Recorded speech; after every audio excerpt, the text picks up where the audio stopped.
পঞ্চদশ সংশোধনের মধ্য দিয়ে আমি এখানে খুব পরিষ্কারভাবে বলতে চাই, আমি শ্রদ্ধা রেখেই বলতে চাই, এ কারণে বলতে চাই যে আওয়ামী লীগের নেতৃত্বে বর্তমানে রয়েছেন প্রধানমন্ত্রী।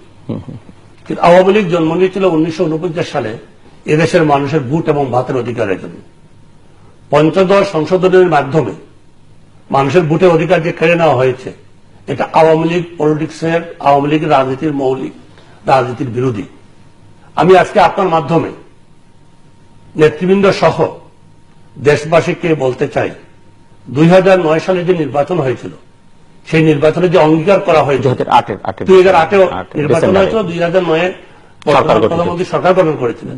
2008 যে নির্বাচনটি হয়েছিল, সেই নির্বাচনী ওয়াদার মধ্যে কি ছিল যে আমরা নির্বাচিত হলে আমি যে পদ্ধতিতে আজকে সরকার গঠিত হচ্ছে অথবা নির্বাচন হচ্ছে, সেই নির্বাচনী পদ্ধতি আমরা পরিবর্তন করব। তাহলে আমি আজকের প্রধানমন্ত্রীকে এবং মন্ত্রিপরিষদকে এবং সংসদ সদস্যকে বলবো, যে ব্যবস্থায় 2008 সালে সরকার গঠিত হয়েছিল, সেই ব্যবস্থায় নির্বাচন হলে এদেশের মানুষ গ্রহণ করেনি। 2014 সালে কোনো নির্বাচন হয় নাই।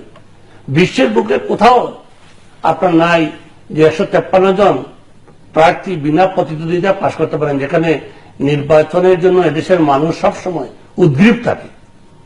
কাজেই এই যে পরিকল্পিত এইভাবে ভোটাধিকার হরণ করে যে নির্বাচন, এই নির্বাচনের মধ্য দিয়ে আমি মনে করি এদেশের মানুষকে জিম্মি করে রাখা হয়েছে। এবং আমি এটা স্পষ্ট বলতে চাই, ইফ ইউ আস্ক মি, আমি এটা বলতে চাই যে বর্তমান দেশে একটি দখলদারি সরকার চলছে, জনগণের ভোটের মাধ্যমে সরকার পরিচালিত হচ্ছে না।